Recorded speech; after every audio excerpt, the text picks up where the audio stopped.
This conference will now be recorded. Good afternoon, everyone. This is Leila Hernandez with American University School of Communication, and welcome to another episode of SOC Masterclass. Before we get into the presentation, I would like to go over some introductory information to get everyone acclimated with this platform that we're using. This webinar is automatically muted, so your interface with us will be the chat box. For instance, Sydney has written Sydney's name in the chat box. Thank you for that. My first question is, can you hear me? If you can hear me, please type yes in the chat box. And I'm also going to type that question because if people can't hear me, they don't know that I just asked that. Can you hear me? Yes or no? And I love getting all those yeses. It just makes life so much easier. Great. Okay, so feel free to type questions there throughout the presentation. As you think of a question, go ahead and type it and we'll either answer it in that moment or we'll answer it at the end of the presentation. And that's how that works. All right.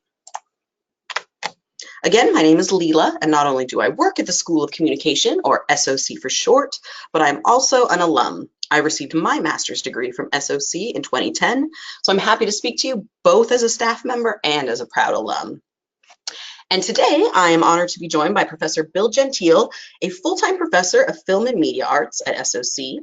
He is an independent journalist and documentary filmmaker at AU, where he brings 30 years of field experience, over 30 years of field experience and professional contacts to the next generation of communicators. He teaches photojournalism, foreign correspondence, and backpack documentary. So during today's webinar, Bill and I will speak about his life as an international freelance reporter, and he will also happily answer questions about his personal experiences as a journalist, as a filmmaker, and also what he does now at SOC. So simply type your questions in the chat box and we'll answer them as we go or at the end. So without further ado, let's get started. Bill, thank you so much for being here today. It's my great pleasure to be here in this masterclass. Thank you for bringing me in. Wonderful. Well, if it's all right with you, I thought I would start by showing you a reel, and that gives a good snapshot for our participants about your career and the evolution of your career, all in this really nice condensed video. Sure. All right. I tested the links, they all work.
It's a revolution.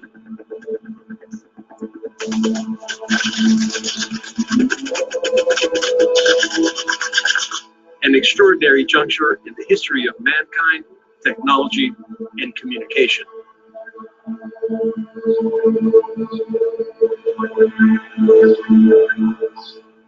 For the first time ever, and with the right tools, we communicate instantly, globally, and in the visual language that every human understands.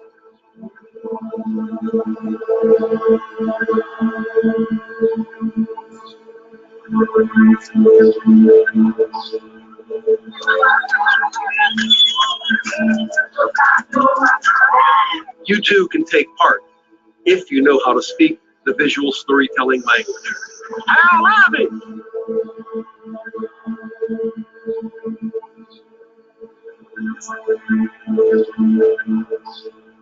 That's what I practice, and that's what I teach.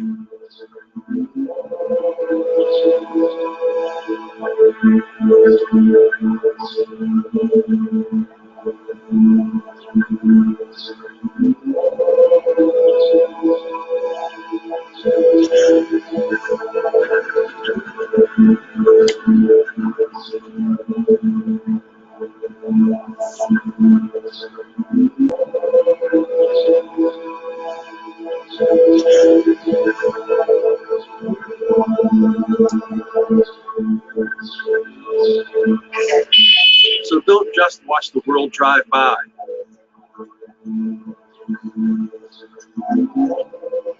Join the revolution.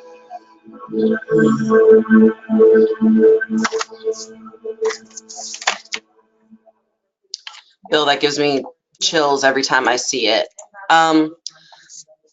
What I get from your reel, and if you're able to tell the participants of this webinar a bit about how your career evolved, because let me just make sure everyone on this call is muted. Hang on. Mute. Nope. Yeah. My name is Nope. Everyone mute. New York Times photographer. Oh, that's your video. Here in, Garms. Thought someone was talking. From that reel, I see your whole career from photojournalist through the evolution of storytelling to black and white to color to moving pictures. Could you tell people a little bit about how you got started in the industry and the evolution from journalist to filmmaker, but how those things are actually the same? Yeah. You know, I actually started out as a print journalist who made pictures kind of like as a complement to the stories that he wrote. Immediately after I finished my work on a master's degree at Ohio University in Athens, Ohio, I went to Mexico on what was supposed to be a 10-week internship at an English language newspaper there. This is the way a lot of foreign correspondents start out. They go to these foreign countries and they work on existing English language newspapers, and then they work their way into the craft from there. It's still done that way. I mean, I went to Mexico in 1977. To work for an English language newspaper in Mexico. It was called the Mexico City News. Oh, okay. And it was the daughter newspaper of a larger paper called Novedades, which means news in Spanish. So, I went to work there. I was supposed to work there for 10 weeks in an internship. So I was supposed to go back to the United States, write a thesis paper, and start looking for a job. But I never wanted to work in the United States. I always wanted to travel and live abroad. So I worked at the paper for a year as opposed to 10 weeks. And after the first year, I started to string as a freelancer for United Press International. United Press International, or UPI, is a wire service, and it's just a shadow of what it used to be. It's like it was as big and powerful as the Associated Press or Reuters or AFP. But it's been terribly mismanaged over the a number of decades, and it still exists, but not very much. So after, particularly when I started to work for United Press International, I figured out that being a visual journalist, a photographer, or a camarógrafo, a cinematographer, allowed me to get closer to the story, deeper relationship with my subjects, spend more time in the field, and ultimately make more money and go more places than I could have done being just a print journalist. So, and I think I have a knack for visual communication. So I started to shift over to photojournalism. And I'm still there today after all of these years, So I worked for UPI for a while, and long story short, I covered the Sandinista revolution in Nicaragua in 1979. We're going to celebrate the 40th anniversary of the revolution in July. Oh my gosh! And eventually I became Newsweek magazine's contract photographer for all of Latin America and the Caribbean, and I spent 7 years living in Nicaragua during the 1980s during the Contra War. So my career, follows not just my change from print journalism to still photography to videography and filmmaking, but it also it follows this technological revolution that allows me to do what I can do today. I mean, I'm looking at, you know, my iPhone. I've got it in my hand now, and you know, of course, when I was in Mexico and Central America, running around covering these conflicts, you know, these didn't exist. No.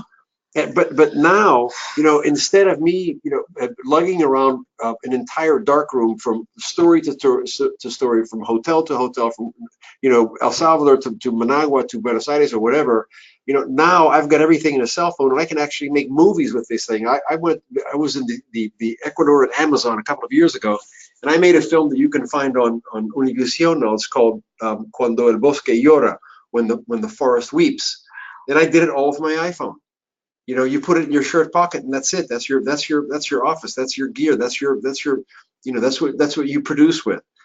So this revolution in technology has allowed me and other people like me to move, you know, through the craft and to stay engaged with the craft by adapting to the new technology that's being offered in the field. It's been an extraordinary ride. It really has been. You know, I've been doing this for 40 years, and I'm still as excited today to be, you know, to be working in the field and practicing the craft as I was 4 decades ago. And that's, I think, why you use the word revolution in your reel, because it's the revolution of the technology, but also because of that technology, we now, as long as there are people willing to go out and tell the stories, we have no excuse to say, I didn't know it was happening. As long as someone is there with a cell phone, we can know what's happening in the furthest reaches of the world. Yeah.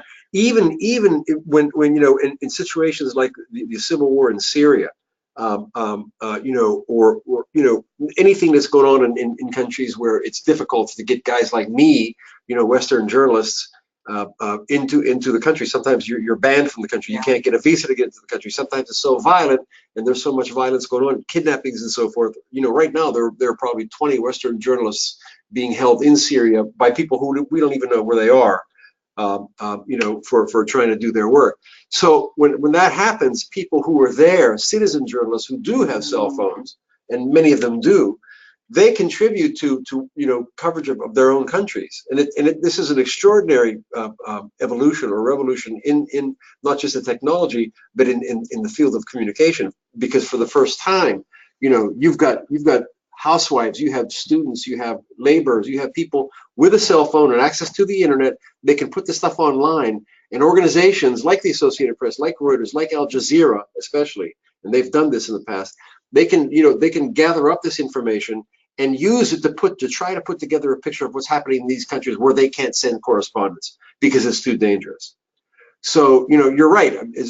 With this new technology, you know, it really knocks down the doors of people who don't want those doors to be opened at all. I like that. And there are students today, it blows my mind, who've had cell phones all their lives, who can't imagine the revolution that is in their pockets. That's right. That's right. That's right. When I was running around Mexico and Central America, I can even show some of those pictures of you running around. But please keep talking. When I was there, you know, I mean, there was no internet, there was no email, there was no, you know, Snapchat, there was none of this stuff. There was no Facebook. There was nothing like that. You know. How did this image physically get to UPI? This image, and all of these images that we're looking at right now, we're looking at, you know, scans of the 8x10 black and white prints that I still have in a box, a Kodak, you know, photo paper box in my closet at home here in Washington, D.C. These pictures are 40 years old, okay? And after we, you know, lugged these big cases with all the gear, you know, with the tanks to develop film in, with the chemicals to develop film in, with this photographic paper to make the print on, with the chemicals necessary to do that, with the enlarger, with the mechanical typewriter to write out the, you know, these captions and so forth. After we went through all of this process in the bathroom of a hotel, right? That's incredible. Then we had to figure out how to get the stuff from wherever, from Managua, from San Salvador, from Buenos Aires, from Havana to New York, which is where UPI was based. There's their headquarters in New York City. And we did it with a little machine. I think they called it the Leafax then, but it was a little machine that you know, we would send the signals through a telephone line to New York, and it took 14 minutes for this. Hard to explain, but 14 minutes to send you know, these pictures over a telephone line to New York City. So, you know, I mean, the technology was just it was, prehistoric. You took Basically. a fax machine to Nicaragua and set it up in a hotel room. Yep. That's incredible. If your listeners go online and if they Google UPI photo transmitter, You can do that. We can all do that together. All right. you Google UPI photo transmitter. There we go. UPI photo transmitter. And you'll see the one on the left there. If you open that thing up, and if you that's how we hooked it up to the telephones right there. And so you'll see this machine is it's about, I don't know, 6 inches high, a foot wide and about a foot, a little less than a foot deep. And there's a cylinder there, and we used to wrap our photographs around that cylinder, and then we would hook the telephone line up to this machine, and we'd press that green button on top of the machine, and the cylinder would start to turn, and it would make this really funny noise. And if you step back here this thing will actually play for you. If you go back, yeah. I mean, I can actually go to the video right now. It's just at the image. Yeah, you can go to hit that. That's the noise that this machine made as the electronic eye moved from the left-hand side of that cylinder to the right-hand side of the cylinder, and it took 14 minutes for that electronic eye to pass over this photograph. So what was happening is the machine was turning the tones of black and white into sound. In New York, there was a similar machine reconverting the sound back into tones of black and white. So after 14 minutes, you had a replica of this picture in New York, where the editors would decide what parts of the world to which clients this photo was going to go. I've never seen or heard of anything like this. Yeah. Like, I remember we had a fax machine in my house, like maybe in 1995, and that was, but I never knew that this was how photojournalists could work in the 1970s and the 1980s. Yeah, and don't forget, this was before the internet. This was before. At this time, there were only 3 channels of television, 3 networks of television in the United States. ABC, NBC, and CBS. That was it. And there was Newsweek magazine, which I eventually went to work for. There was Time magazine, U.S. News and World Report. There was Life magazine. There were a handful of magazines where people in the United States can get a visual representation of what was happening around the world. I worked for one of those magazines for 10 years. I worked for Newsweek magazine, and my coverage area was everything from the Rio Grande River, on the border with with Mexico, all the way down to the tip of South America and into the Caribbean. So I was responsible, one of the handful of people responsible for sending a visual version of what was happening in Latin America and the Caribbean. That was how it was done then, because that was the only way that people can get these pictures. Wow. So we were, I say we, the photojournalists who work for AP, UPI, Newsweek, Time magazine, we were the people who showed the rest of the world what was happening in the places where we were working. It's not like today where everybody, you can go to the internet and get anything, visual information from anywhere in the world that you want to. Yeah. But it was a very, very different scene back then. So these covers of Newsweek, these are your images, these are your covers of Newsweek from the early 90s. Was the process different by then? Now we're into 1990, you're into color photography. Yeah. How did that work? How did you get that image and that image and that image to Newsweek? Most of these images, they were actually the Persian Gulf War in 1990, 1991. They changed a bit the kind of technology we used generally, especially during the 80s, from Central America, from Nicaragua, from El Salvador, from Guatemala, from Honduras, all of those places during the 80s.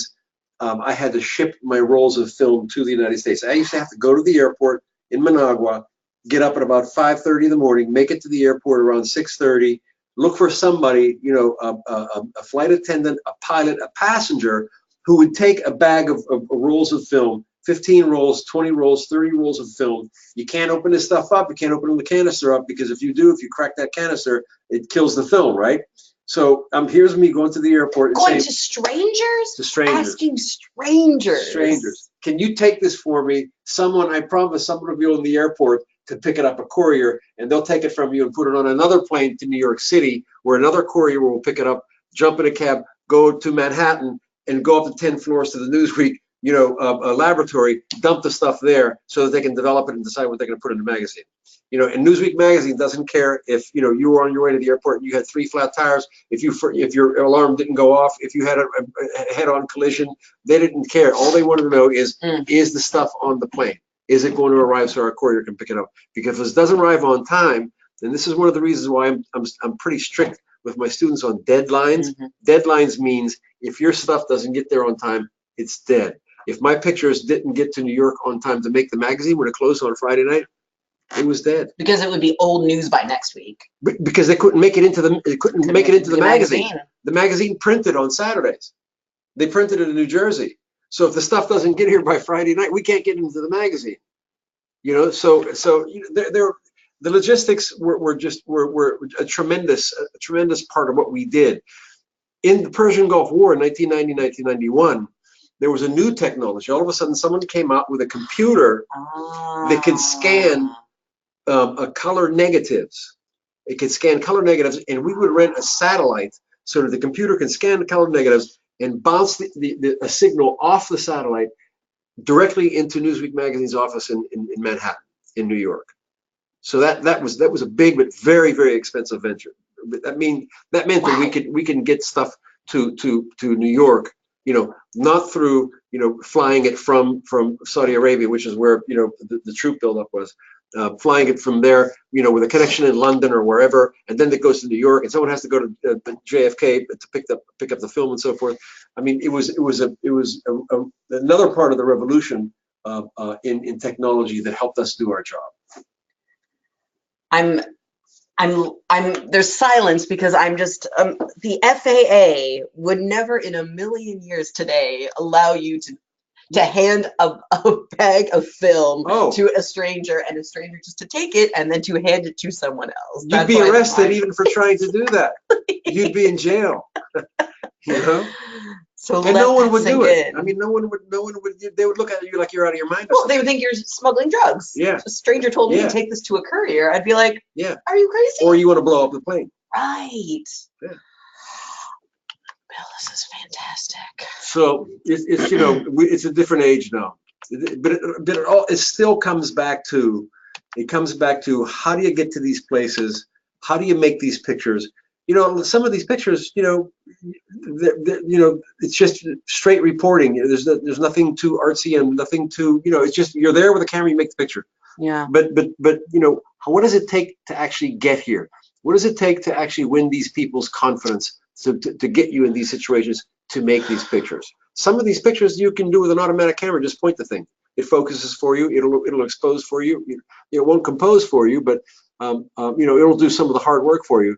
But how do you get here? What does it take to get here? It takes years. It takes building trust. It takes determination. It takes sacrifice. It takes so many things that go into being a successful photojournalist, especially in foreign countries, and especially now when we have political leadership all around the world, lashing out with these false accusations of fake news and enemy of the state. Makes our work so much harder and so much more dangerous. Being a journalist, when you were taking those images, I hope that having the word journalist meant something. It protected you. It allowed you to get into those places. And I'm afraid that word isn't as protected as it once was. It gave us a certain degree of immunity, particularly when we're working with peasants, poor people who were, the victims of a poorly run regime or a corrupt regime, because they understood that we were professionals, we were professional observers, we didn't take sides, and we were there to tell their story, and we would do our best to be their voice, their eyes and their voice, because they didn't have a voice. No one would tell their story. But that's changed now. It's changed for many, many reasons. But one of them is because of political leadership, and we see it here. We see it in the United States. It's interesting what I just see as an objective person. It used to be those bad regimes in those other countries that would imprison journalists or would just break down the press. Yeah, and this is the world we live in. We see it coming to the Western nations as well, which I think is maybe a reason why you created this series. If you want to introduce, what is Freelancers with Bill Gentile? How did you create it? What is your hope with this series? Sure. And then we'll show the trailer. I started out as a freelancer, in 1977. And most of my career actually has been done, outside of the United States as a freelance foreign correspondent, visual correspondent, print correspondent. I worked for radio for a while. I've done television overseas. And what's been happening in the last couple of decades, few decades actually, is that mainstream media, what we call the legacy media, the big television networks, big newspapers, they have cut staff and closed bureaus around the world to the point that it's really diminished the traditional ways of bringing news from foreign countries to the United States. What's happened is that into this void created by the mainstream media kind of retreating from foreign news coverage, we have freelancers like I was 40 years ago and still am, stepping into this void and filing information to new and more progressive, at least economically, outlets, and doing it through organizations like the Pulitzer Center on Crisis Reporting. We have, just a few years ago, I helped forge the partnership between the Pulitzer Center on Crisis Reporting and American University, and now we send students overseas to report on what we call underreported systemic issues. So this is a real it's a sea change in the way we get information overseas. The number of traditional staff foreign correspondents and bureaus around the world have diminished radically. Now we have these new, mostly young, tech savvy, men and women now, many more women moving in to fill this void, and they're doing so with this new technology, one-man band kind of stuff, backpack documentary, backpack journalism stuff. So they're stepping in and doing the jobs that the traditional guys with long trench coats used to do 10, 20, 30 years ago. And it's a real important change. Along with that change, and partly because of we have this technology that we can work with, we've seen the emergence of a number of organizations like the Pulitzer Center, like the ACOS, it's called Alliance for Colleagues on Safety, something like that. It's a London-based conglomeration of organizations that are dedicated to supporting freelancers. Wow. There's the Ground Truth Project. There's the International Center for Journalists here in Washington, D.C. So these organizations have sprung up, and they're generally funded by foundations that understand that to be a functioning democracy and connected to the rest of the world, we have to have information from unbiased sources like these freelancers. So I started this series.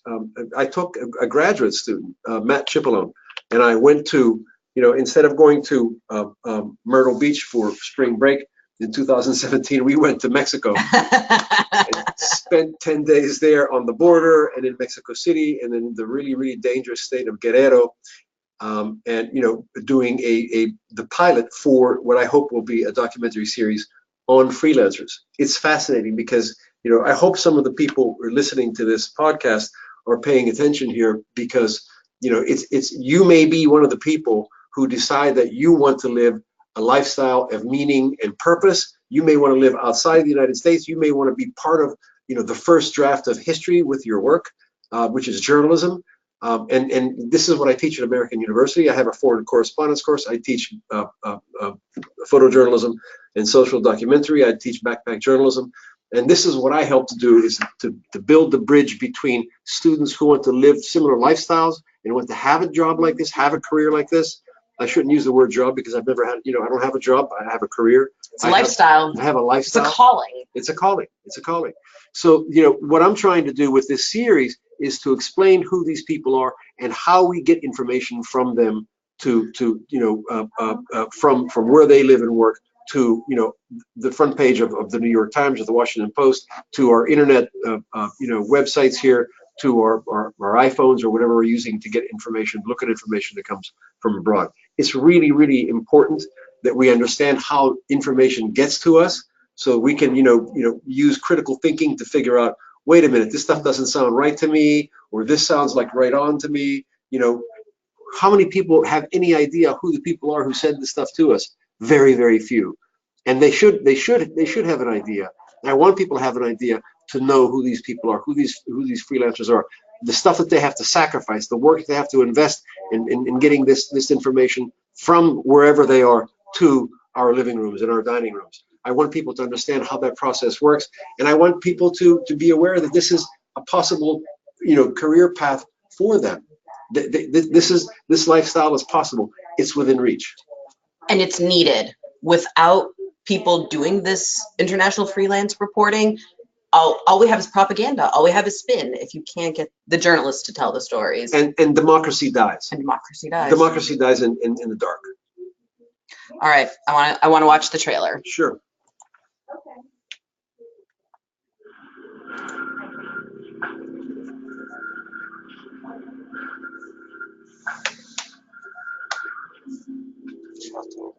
Right through here is the United States. We're right up on the border here, underground.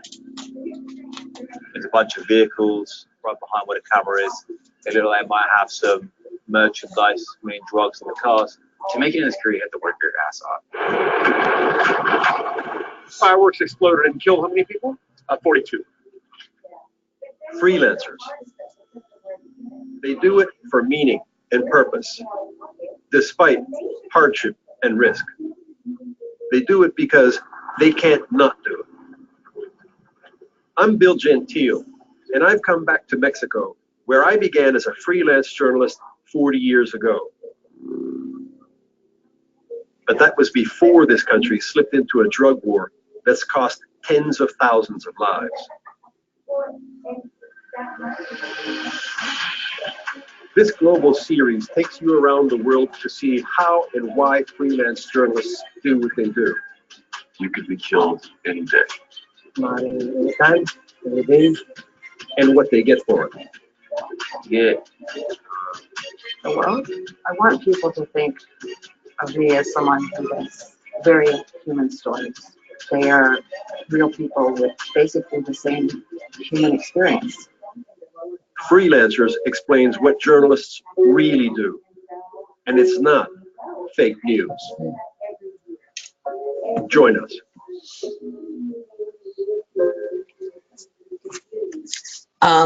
I want to see that series. I want that to be on HBO or Netflix and have everyone talking about it. Man, it makes me tear up every time I see it. What do you hope? Where do you hope the series will go, and how it will reach a wide audience? I'm on my way to Hot Docs next month. Nice. It's in Toronto, Canada, and Hot Docs is the most important marketplace for people like me who produce this kind of stuff, documentaries, and for people who purchase this kind of programming, this kind of content. So I'm hoping that I'll get somebody to pick up the series and to finance the next episode. I want to go to Thailand. I want to go to Brazil. I want to go to Lebanon. I want to go to 10 or 11 other countries, for this series. And I mean, it could be an endless series. I mean, because the world is always changing, the news always changes, and the people who cover the world, the news, they change too. There are infinite stories to tell through this series. Absolutely, and it's not going to be.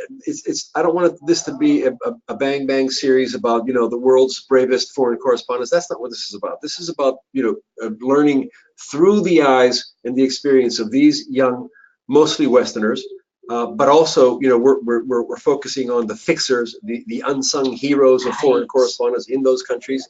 They're some of the most valuable and the most vulnerable links in the entire informational chain from foreign countries to our newspapers, magazines, and internet sites.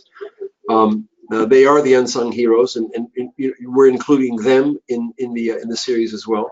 I want people to understand those countries, those cultures, those people, and how people like me cover them, and why we cover them, which is important. And me as the media consumer, it makes me a better consumer of media to know where my media is coming from. Just like all those documentaries about food and farming, knowing where your food comes from makes you a healthier person. Knowing where your information comes from makes you a healthier citizen. I mean, there's a counter argument to this whole endeavor too. There's a counter argument. I think it's a lazy counter argument, and I don't buy it at all. I think it's completely invalid. But people say that people, Americans they're not interested in foreign news. But I don't believe that. No, I don't believe that at all. I think if foreign news is done properly, like Vice News does it, oh my gosh, I mean, I think they really do a good job. If it's packaged correctly. I mean, look at Anthony Bourdain. I mean, people love this guy. They love this program, and it wasn't really about food. I mean, they used food as kind of the thread through all the the episodes. Right. But it was really about the cultures there. It was really about the people there, the politics there. That's what the series was really about. And I want to do something similar. Wonderful. All right, keep me posted on Toronto. Yeah. And the whole span. I figured while I had you here, I also wanted to touch on NAHJ and the importance of this here at American University. Just last year, we launched the first student chapter of the National Association of Hispanic Journalists at a university in Washington, D.C. Yeah. And, I think a lot of people, it has to be clarified that it's called the National Association of Hispanic Journalists, but you don't have to be Hispanic. You don't have to be a journalist to belong. I mean, I think it's important that you're interested in the Hispanic culture, the Hispanic music, food, all the rest of the stuff. And you don't have to be a journalist either. You can be just a person who's interested in the craft of journalism, perhaps, and want to get some people to know some people who don't look, sound, and act like you do. Yeah. And then it's part of the overall endeavor of the School of Communication and American University to make this place look more like the rest of the country does. I like diversity. I like going to different countries. I like people that who are different colors and speak different languages and eat different food. My first wife is Nicaraguan. My second wife is Cuban. That's it. I'm out of the game. But I think it's wonderful that we have this rich variety of people on this campus. I mean, in the last several years, you can see the difference here. The recruiting data, we're getting more and more students from California, Texas, Arizona. Absolutely. We're not just an East Coast school anymore. Right. And starting this, and we founded this organization, or this chapter of the organization. It's probably the most important organization of its kind in the country, the National Association of Hispanic Journalists. We founded that in an effort to make this place a place where people of every color, of every ethnicity, of every language can feel welcome, at home, and safe. Yeah, exactly. And I'm tremendously proud of being a part of this. And we have great students, and we have great leadership, and we have great activities. And this organization, it should be a center for making connections and growing your network, because you're going to need that network when you leave this university. After however long you're going to be here, it's here that you start building that network. You don't wait until you graduate. Exactly. You start building it now. And the employers want a diverse newsroom too. You bet. If you're at an NAHJ convention and you have your resume and you want NBC wants you, ABC wants you, CNN wants you, if you can do the work, they want your voice. I was at the convention last year in Miami. It was in July of Miami, okay? And 4 of our students were there. I mean, that's a long way to go for a student. I get it. You have to, it's costly. Yeah. But 4 of them went there, and just being there a couple of days, you have recruiters who go there and they're looking for people with Hispanic backgrounds. They're looking for people who can speak a different language. They're looking for people who can relate to a different culture in different parts of the country. And at that convention, one of our students walked away with a job, and another one walked away with an internship at, I think it was at NBC. It was at NBC, and she was a sophomore. And got that internship with NBC News. And this is after a 15-minute interview there. That's all, and boom. They come out with jobs, and they come up with internships. So this is the kind of network that you have the ability to plug into here at American University. And I think American University is really, really, it's really, really unique in the sense that, number one, it's located in Washington, D.C., where all of this stuff is happening. I mean, Absolutely. you know, I taught for 3 years at Kent State University in Ohio. I didn't know that. Yeah. And I had wonderful students, and I had great colleagues, and they have a great program there, but it's in Kent, Ohio. And I know, you know, my students back then would kill for, you know, the opportunity that our students have here in Washington, where there's, you know, there are embassies from every country on the planet. There are news organizations from every country in the world. Yeah. There are, you know, news organizations, you know, U.S. news organizations, New York Times, Time Magazine, Newsweek Magazine, Washington Post, you know, they're all here. So this is the place, this is the city, I think even more so than New York or Los Angeles, this is the city to be if you're into journalism. I think so too. I think, yeah, I mean, LA and New York are great, but in my mind, LA is Hollywood. entertainment. It's Yeah. Hollywood. Yeah. New York is business. New York is Wall Street. Mhm. I think of DC as information. I think as DC as not only information, but to find out how power works and get the information on how that power works. Mm. You and I this- should live in Washington, DC. Good thing we're here. Yeah, you and I were talking about Chuck Lewis in the event last night with Seymour Hersh. You know, I mean, that doesn't happen in places like Kent, Ohio, unfortunately. Or it happens very rarely, I should say. Exactly. And I know you briefly mentioned before the Pulitzer Center on Crisis Reporting. How did you make American University a part of the Pulitzer Center and make that connection? You know, I was actually approached by the Pulitzer Center. I think largely because of, and it was a student of mine actually who made the connection. Really? Yeah. Julia Bacagno. Recognize the name? You know, I had some conversation with the Pulitzer Center prior to this, but I was approached by them through this student, largely I think because of my foreign correspondence class. This is a class based on a class that I took in graduate school in the 1970s, and what it's about is I teach our students how to become freelance foreign correspondents. And you know, what I do in my class, just as a matter of coincidence, I guess, is precisely what the Pulitzer Center is looking for, because they give grants, they give fellowships to students to send them overseas and to do these international student reporting fellowships wherever the student wants to. So, you know, that's precisely what my class is designed to do: prepare students to go overseas and work as freelance foreign correspondents. So it was easy, you know, it was relatively easy for us to make this partnership. And I had the support of Dean Rutenbeck here at American University, who has been really supportive of the relationship with the Pulitzer Center, who's been very supportive of the founding of the student chapter of the Hispanic, the National Association of Hispanic Journalists, who's been very supportive of everything we've done here to achieve diversity and inclusion. So all of these things just fit perfectly into the broader fabric of what is American University, what is the School of Communication. And as you can see, we're looking at their website here, the Pulitzer Center website. These are the people who we sent overseas. Christian Hernandez went to Guatemala last year. Natalie Hutchison went to Peru. Aaron McCoff did a spectacular job on a documentary in Laos. Kent Wagner did an extraordinary project in Borneo about the devastation of the rainforest there. Camila de Chelou, actually I accompanied her to Colombia. She did a story on climate change in the coffee industry. Julia is the one that reconnected me with the Pulitzer Center. And Cara Andrade did a report from Mexico, a guy who used WhatsApp to do stories about political corruption and so forth.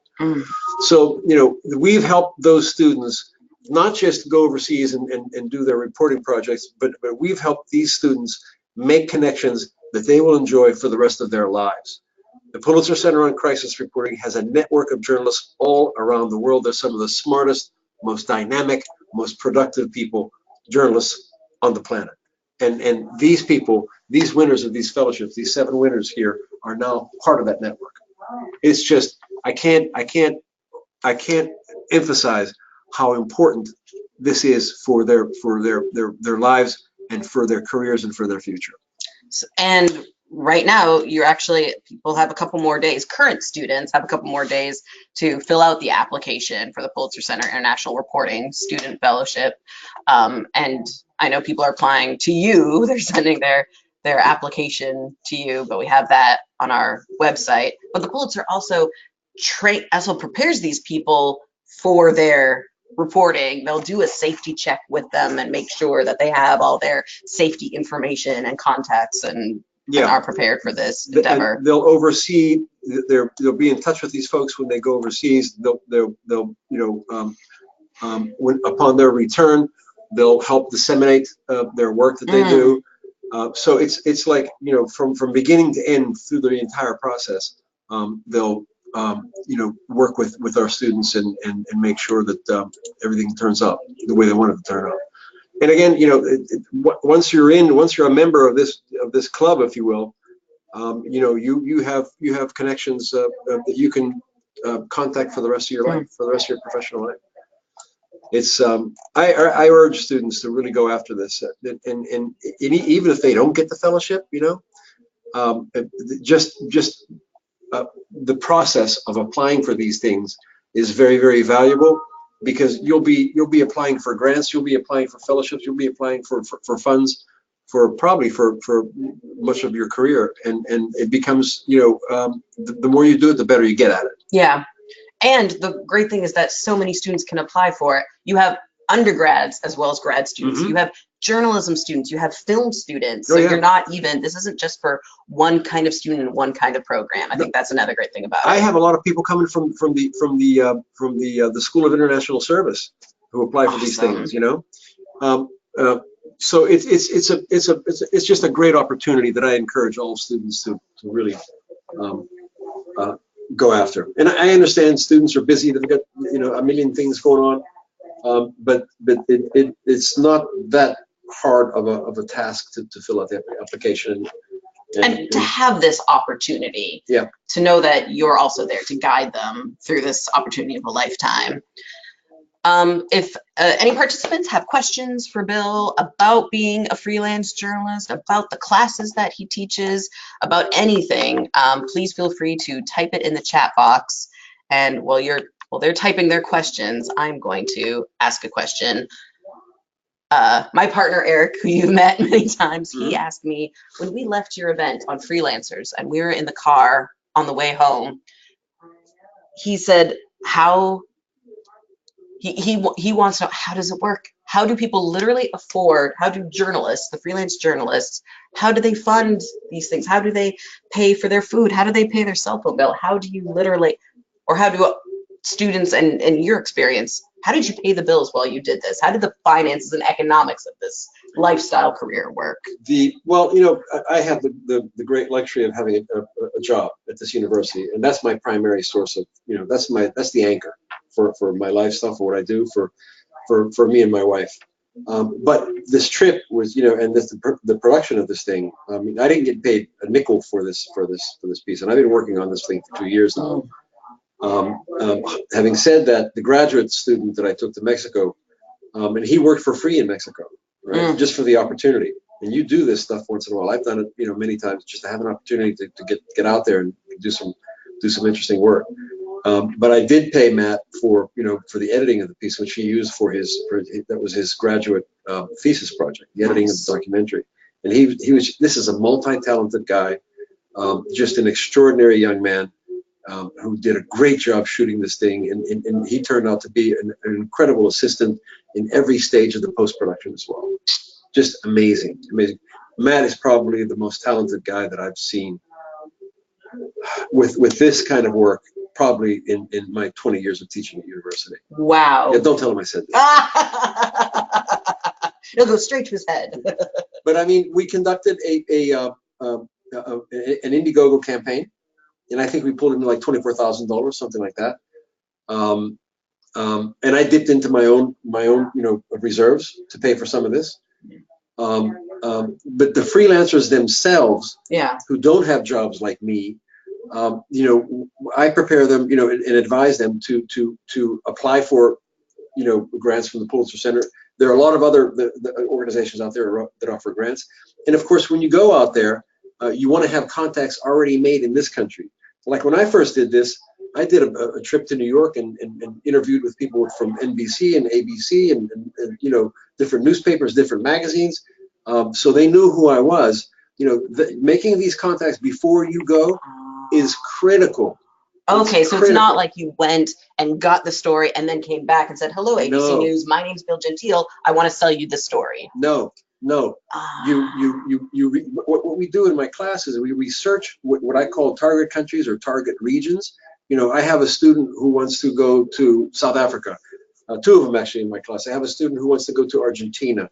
There's another student who wants to go to Italy. There's another student who wants to, well, you get the point. So they decide where they want to go, and I steer them toward what we call hubs, you know, where journalists typically reside and work from to cover a region. For example, Istanbul is a really good hub because from Istanbul, Turkey, you can cover not only Turkey, a key U.S. ally, you can also cover the refugees coming in from Syria. You can also cover Iraq. You can cover that whole region. You know, Kenya is another big hub. Nairobi, Kenya. You know, it's got, you know, it's relatively safe. It's relatively livable in terms of economics, and you've got access to this entire region in Africa that you can spring off from there, go do your reporting, and come back to your base in Nairobi. So, you know, I teach students to make the contacts with these organizations here before you go there. And when you're here, you tell them, I'm going to be in Nairobi, or I'm going to be in Istanbul, or I'm going to be in Beirut 6 months from now. I want to send you stuff. You know, you shake their hand, you leave some examples of your work. Here's my website, here's my resume. I'll be calling you up in 6 months when I land in Istanbul. Then they remember you. Then you show up in Istanbul, you reconnect with them and say, I've got this story, are you interested in it? And if they're not, you go to, you know, the 3 or 4 or 5 other, you know, outlets that you contacted and say, are you guys interested in it? You know, and it really makes sense to be agile with different skills. Writing is your primary skill. Yeah. And I tell my students, if you want to focus on one skill that you're going to really need, the most important skill you can learn at American University or any university is how to write, because writing is the clearest sign of how well the thing inside your head is working. You got to learn how to write, because you can be the best person with technology or cameras, but if you can't communicate a thought, if you can't write a script, if you can't write a story, if you can't write a decent caption, if you can't write you can't believe some of the emails that I get. They're like incoherent, you know. But you know, so you want to be able to write. You want to be able to have some facility with cameras, because visual communication is really important. A lot of people don't read, you know. But you need to have some ability with a still camera, and some ability with video editing and so forth. Radio reporting. Radio is an extraordinary medium. Mm-hmm. Most people don't pay a lot of attention to it. Most students don't, because maybe they think it's not glamorous or something. They didn't grow up with it like you and I did. That's true. Yeah, that's exactly true. But in the world, a lot of that is still a main source of news for most of the world. And it's lucrative. You can make money. You can support yourself. You can pay the rent doing that. You know, I mean, I used to do stuff I was NBC's stringer correspondent in Central America for years. And I would have, you know, this is when I was working for Newsweek magazine. I would have my tape recorder in my camera bag. I'd go to a demonstration or something, shoot a couple of minutes of actuality, go back, write a script for a 35-second piece, you know, and I got to a point where I could do that in my sleep almost. You know, I'd feed them a couple of pieces over the telephone wire. I'd feed them some actuality. They'd put it together in New York, and boom, in comes the check. You know, so you got to have this financial plan figured out before you go. You know, you have to know the country, you have to know what you're going to get into, you have to do all the research that's needed to figure out where you fit in this foreign country, where you fit in the target country, this target region. You have to have your financial plan all squared away, and you have to have enough money in your pocket so that you can survive for 6 months or 7 months, because it can take time before you get this machine going. Yes. You know, so you can't just jump on a plane and go, I want to be a war correspondent. No, it doesn't work, you know. And I would never encourage students to be a war correspondent or a combat correspondent, because I know how bad that can turn out sometimes, you know. But I won't dissuade them from trying to do that either. You know, it's up to you. So then, who does become the war correspondent? Right. This is fantastic. All right, we have a question from a participant. 2 questions. All right. So I'll start with Kristen. She said, so even if you have the contacts set up ahead of time, there are upfront costs of flying there, housing. Have you found a way to cover those upfront costs, say, you know, if you don't have savings to dip into? Yeah, absolutely. I mean, it's precisely what you know, this fellowship with the Pulitzer Center is about. That's what those costs are. So your seed money. That's what the Pulitzer Center and there are like grants that you can write for that seed money. Yeah, you apply for it. I mean, there are other, the Pulitzer Center has these international student reporting fellowships. Okay, we give those out, Yeah. and those are $3,000 a piece. Okay, which if you're going to Mexico, that's a pretty nice piece of change. It could cover a trip there and expenses for a while. I mean, if you're going to Laos or Borneo, you got to look for other sources of income too, other sources of funds, because that $3,000 isn't going to take you that much. But so you got to do your research. You have to figure out. You have to find a way to cover yourself if you plan on going to a place for a long time and really setting up a shop there. You gotta figure out how to save enough money to finance your life there for a while. This is a funny story. A young woman who I know, and I won't use names here or anything, but she followed the exact same path that I did in the way I teach students to take. She went to Nairobi. This is like 5 years ago, right? As a freelance writer. I think she went straight out of graduate school. Wow. She went there, and she stayed there for a while, and then she figured out that she wanted to go to Somalia. And she went to Somalia, and she lived, and I don't know enough about how it's situated there, but in Somalia, I mean, you can't walk down the street without, in daylight without making, taking an enormous risk. And there are compounds there apparently, and I know a little bit about this because an old colleague of mine, a great friend of mine who used to work for Newsweek magazine, is now he works for the United Nations, and he lives in one of these compounds in Somalia. And he lives in one of these shipping crates. He lives in a shipping container. Yeah, he lives in a shipping container. That's where his office is. That's where he sleeps. And she, this journalist, works. She was living in a shipping container for I think almost a year there. And while she was there, she did some incredible reporting on U.S. involvement, military involvement in Somalia, and so forth. And she got a call, I guess it was about 4 months ago, from the managing editor of the New York Times. This is after she won a couple of prizes for her reporting, and the guy says, "Come to New York. You'll be here for 6 months. We'll show you the ropes. We'll train you, and then we'll talk about where we're going to post you overseas." Oh my gosh! Full-time job at the New York Times. Benefits, a steady paycheck, all that stuff that comes with actually having that backing. This was the dream for all of us who 40 years ago went to these countries and thought, we'll freelance for a while and then someone will offer us a job. Sadly, a lot of those jobs, perhaps most of those jobs, don't exist anymore because of all these closing of bureaus. However, the dream still can come true. And if that dream doesn't come true, there are ways that you can sustain yourself overseas. I mean, I lived, for a pretty dry period when I first went to Mexico. I mean, I didn't believe me. I was not living in the Ritz. I wasn't driving around a new Mercedes. I was really living really close to the ground for a while. But that gets better, as you apply your skills and you work hard and you make the right decisions, and it's doable. It's not an impossible dream. It's doable. You do it not because it's a luxurious lifestyle, but because you have to do it. Yeah. All right, great question, Kristen. We also have a question from Robert, who asked, when working under dangerous conditions internationally, how do you approach a group of people, such as the Sandinistas, who are embroiled in conflict, and gain access to them and their lives on a personal level? That is remarkable that was your life. Yeah. Well, a lot of it is, I mean, the key to one of the keys to my work in Central America and Mexico, and with the Sandinistas and with the guerrillas in El Salvador, I spoke the language. I spoke the language, and I could talk my way into things, and I could talk my way out of things as well because I knew the language. I lived with my first wife, who was Nicaraguan. I lived with her family, so I knew the country well. I knew what the people were like. I learned about the culture. About what things you can say, what things you shouldn't say, and for newbies, for people who are new in the craft and going to a different country, then you work sometimes with local journalists, because these are the people, they know the drill, They know the culture. They know where you can go. They know how you can act. They know how you shouldn't act. And they can be your best allies, because for them, working with you, they learn some of your skills and some of the stuff that you can show them, and some of the contacts you can introduce them to. And you learn how to protect yourself and how to gain that access, when they're not around.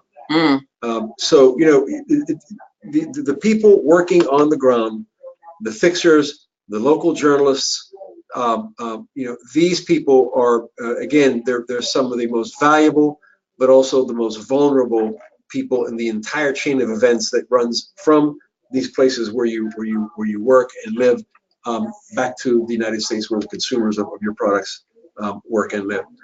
So you just have to be open, be frank with these people, never deceive them, because even never play them, because even the most uneducated, unsophisticated peasants will figure out when you're trying to play them and when you're sincere.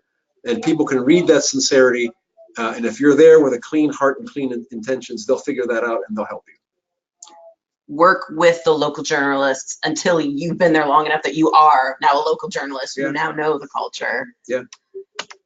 All right, great questions.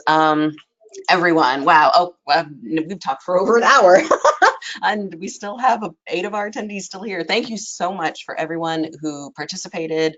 Definitely feel free to follow up with me with any questions, American.edu. And hopefully you decide to come here. If you decide to be a grad student here at American University, you can take Bill Gentile's foreign correspondence class or backpack journalism class. The reason that I do these master classes is to give people a taste of what is the value of an SOC master's degree, who are the people that you will be working with, because that's why you should get your master's degree. It is for the faculty you'll be working with, and that's why I love talking to you, Bill. All right, so It's been real fun. Thank you so much for having me here. thank you, Bill, and thank you to all participants. And Good luck, y'all.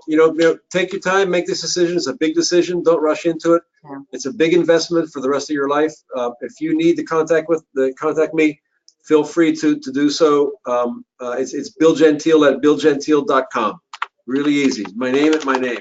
Bill Gentile at BillGentile.com. And if I don't respond to you right away, hit me up again, because he's a busy guy. I'm busy. Stuff falls through the cracks. Okay. All right, thank you, everyone, and I hope you have a great day.